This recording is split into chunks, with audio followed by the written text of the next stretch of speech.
Right, hello everyone. I just thought I'd have a little chat with you first before I put another painting up basically.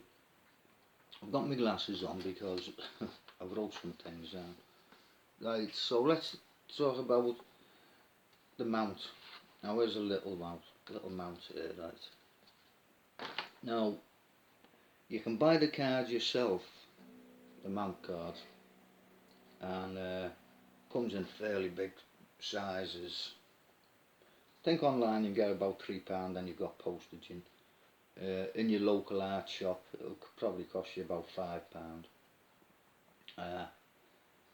but obviously there'll be no postage, but they're shut at the moment. So uh, and if you cut a window out, if you want I'll show you how to cut a mount, but I just use an ordinary like Stanley knife, craft knife.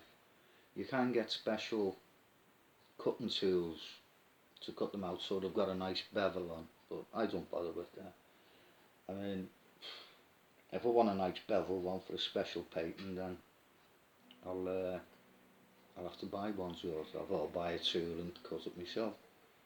But you might think, well, that's a bit dear for just a mount. But don't forget, you cut a window out, and if you do a smaller painting, the piece that you've cut out the middle will probably make a mount for that painting.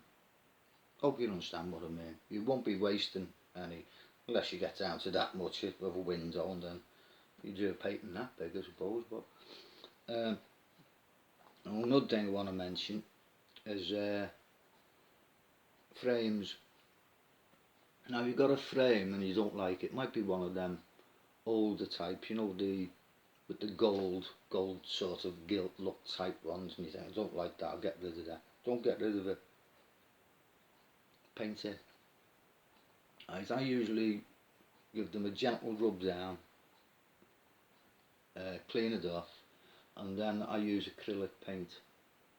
Paint it, dry it with the hairdryer, and then have a look at it. If it needs another coat, give it another coat, dry it with the hairdryer again. Right, and you've got a frame then of your choice, your colour. You can't do nothing with the shape of it and all that, you know, the cutouts and all, but at least it'll be the colour you want.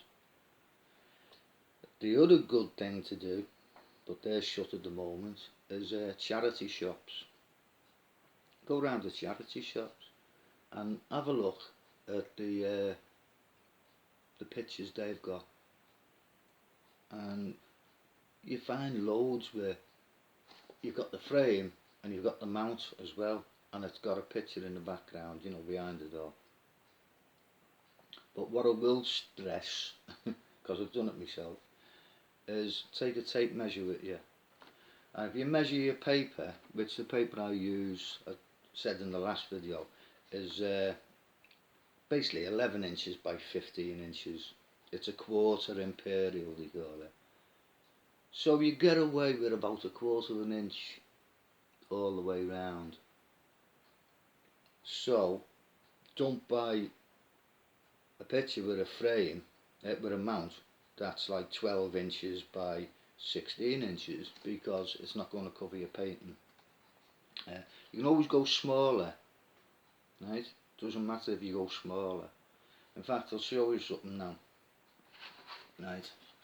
Using this mount, and maybe there's another mount here, but I'll just show you this painting. This is from years ago, this, right?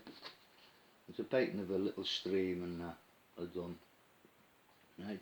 Now, if I made a mistake down this side, I'm going great guns, all of a sudden I might spill the paint all over it, or I just don't like it, right? Now, I've done that to fit my mount. So you'd think, well, turn it over, yeah, and do something on the other side. But you might like what you've done already.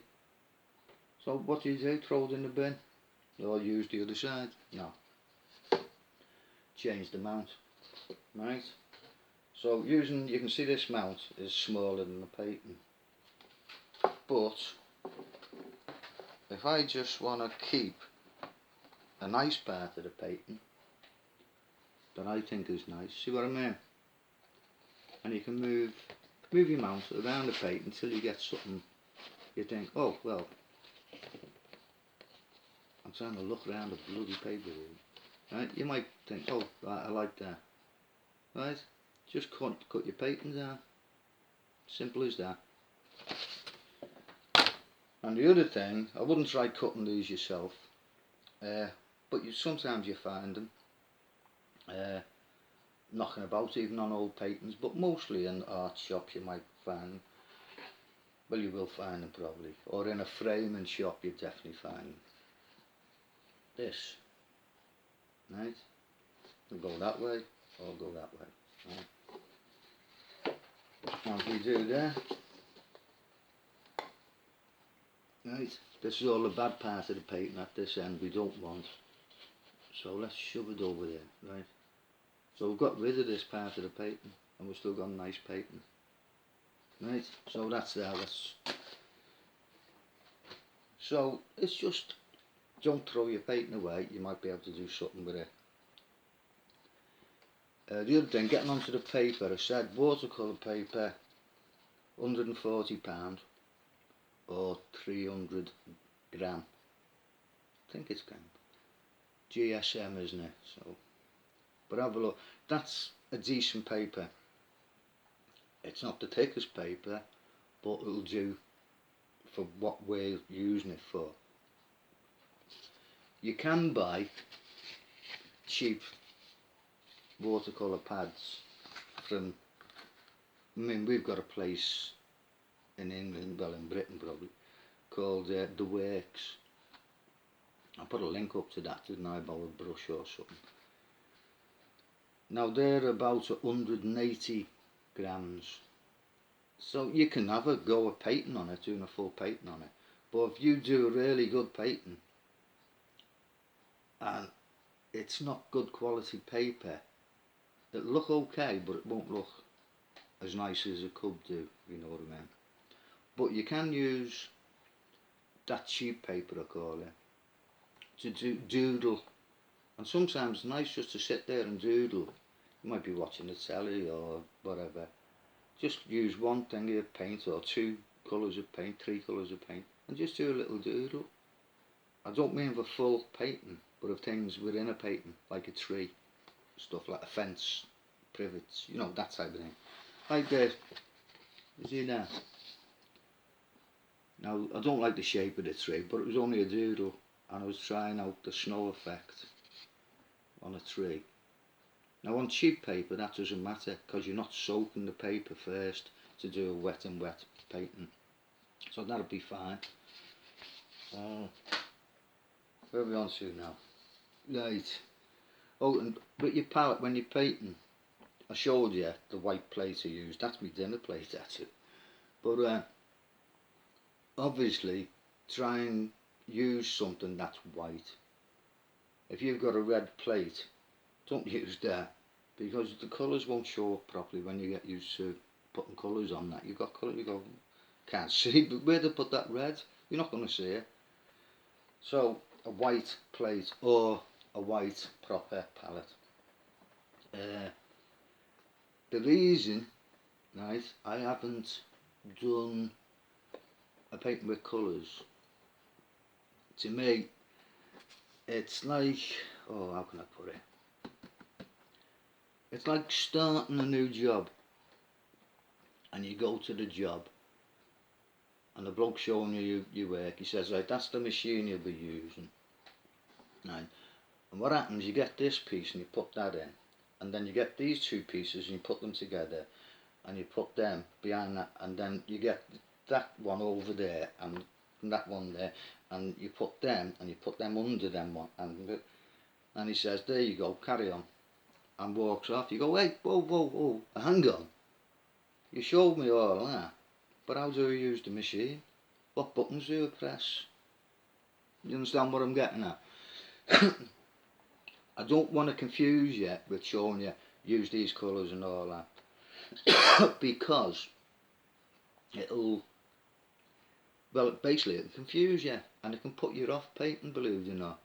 Oh right, I want you to mix this colour with this colour, so you get this colour. Now that's a bit dark, isn't it? So we'll add a bit of it, and no. let's learn how to put paint on paper first. That's why I'm sticking with the basically a single painting, right? To help you out, get used to that, moving the brush, putting the paint on. Then we'll go into the colours and all that later on. But it's best for you, just mess about, slap it on. And I mean slap it on, don't be afraid of it. If it runs and you make a mistake, tough. You know, that's what happens. There's an old saying that if you've never made a mistake, you've never tried. And I've always believed in that. You've got to make mistakes to learn. Right? Simple as that. Anyway, I'm blabbing on too much about that. But that's why I'm not using a lot of colours. I'm not using any, I just one. The next video I might add one extra colour, just to show you a little bit of highlight on a painting, right? Right.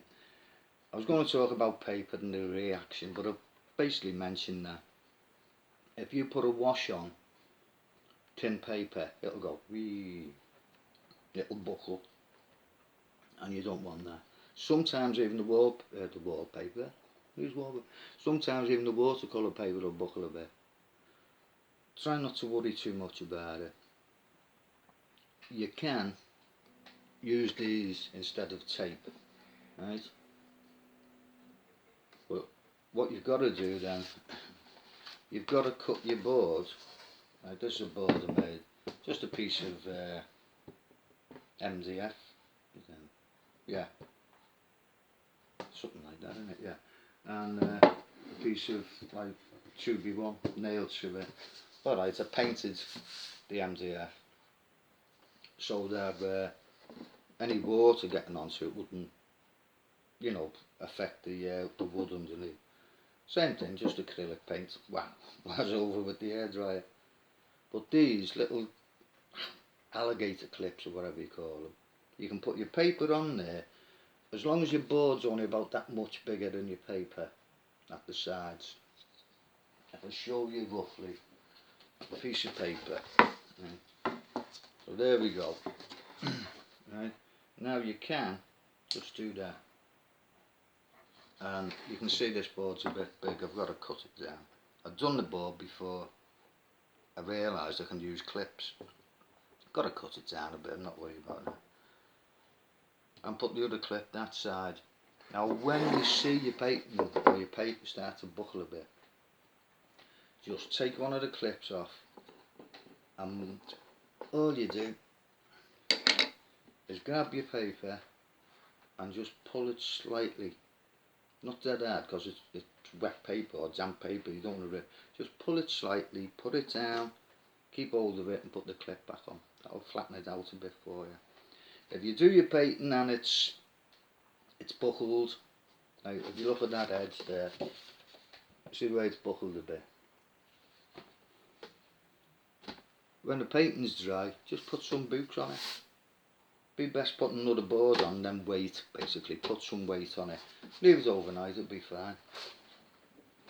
Right, where are we up to? Right, some people are saying, oh, it's easy for you and all that. It's easy for you. Believe me, it's easy for you. All you need is the confidence, right? You don't need special skills. I hate these people who think that, no, they're the best thing since sliced bread. Look at me painting all that. You've seen my metal detecting channels. I have fun, have a laugh if I can. Well, most of the time I do. And it's about fun to me. Enjoying yourself and having fun. It's the same with painting. In fact, the person I learned from, Frank Clark, his videos are on YouTube.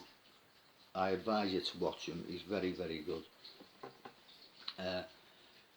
His saying was have some more fun, right? And the reason he come up with that, right, is because when you're doing a watercolour painting, there's different things, there's about 4 things that you've got to do. First you put your horizon line in, you've seen me do that. Then you put your sky in. Then you put your middle ground in, and then you put your foreground in. So you've got 4 steps. So you're basically coming from the back, coming forwards. Now have some more fun. Take the first letter from each word. H, horizon. A. No. I'm taking the letters from the sing all the way. H for horizon. M for... Oh, I'm bloody lost here now. Where am I? H, S, isn't it? Have some, yeah. Bloody hell. So horizon, some is for sky. More is for middle ground. And F is for foreground. Right. So have some more fun. And that's how you remember. But also it's great because you are having fun. Don't be frightened of it. Don't be frightened of paper or paint and all that. It's only you sat there on your own. You haven't got 20,000 people watching you. If you make a mistake, you make a mistake. So what? Carry on. Right. Doing the painting board, I showed you that. Just knock up any board will do really. And yeah, I've told you about that. That's basically it. Right. You know I like having a bit of a laugh and a bit of fun. Right. In fact, I'll tell you a little joke, only quickly. Because this won't tickle me. My sense of humour. But this is what I mean about having fun. You know, have fun with your painting. Have fun in general. I got a message off a mate the other day, a little video. And I changed it slightly. You might have heard it because it's been on social media, I think. But 2 lads walking down the road, and there's 2 cottages right next to each other. And one of the lads says, "See in there, any women listening, please don't take offence, it's not my joke." But he says to his mate, "See them cottages?" He says, "Yeah." He said, "Well, believe it or not," he says, "a genealogist lives in that one, and a gynaecologist lives in that one." And his mate says, "Well, what's the difference between a genealogist and a gynaecologist?" And his mate says, "Well, a genealogist looks up the family tree, and a gynaecologist looks up the family bush." Anyway, sorry about that. Any women listening, I'm sorry, but I had to say that because I thought it was hilarious. So anyway, that's it. So next time you see me, we'll do another painting, maybe add a few more things. The same painting, but I'm going to add a few more things to it. And maybe one colour. Right. So that's it. Sorry that I've gabbed on for nearly 18 minutes, but you know me. Okay, I've got a few more things before I go. Things you might need if you're going to do your own boards. Some nails. You've got like a stippling brush for doing hedges, bushes. There's another one, piece of natural sponge. It's synthetic natural sponge, if you know what I mean. But that's alright for doing stippling for bushes and trees and all that. And a cut up piece of card, debit card or something. Now that's a rock brush for doing rocks. Right, we'll get to that. Anyway, no one said if they want me to carry on doing this or they're not bothered. But I'd like to know, because during lockdown especially, it gives us something to do, doesn't it, together. You know, and that's a good thing. Be together and do something. Although not physically together, but we can be together. And yeah, there's another one, look. Another bush brush. Tree brush. Whatever. Wife bought us this. It's like shaving. Like shaving with sandpaper. Women don't understand shaving, how delicate us men are. Right. But we'll use that as well. Right, so that's it. Sorry for going on so long. 20 minutes now. Okay, so I'll catch you all pretty soon. It's going to be pretty soon, right? We'll do the same painting. I'll add a few things. Probably the same colour, that brown colour. Add a few things and see how we go from there. Okay? Take care for now. And I'll catch you all again soon. See you now.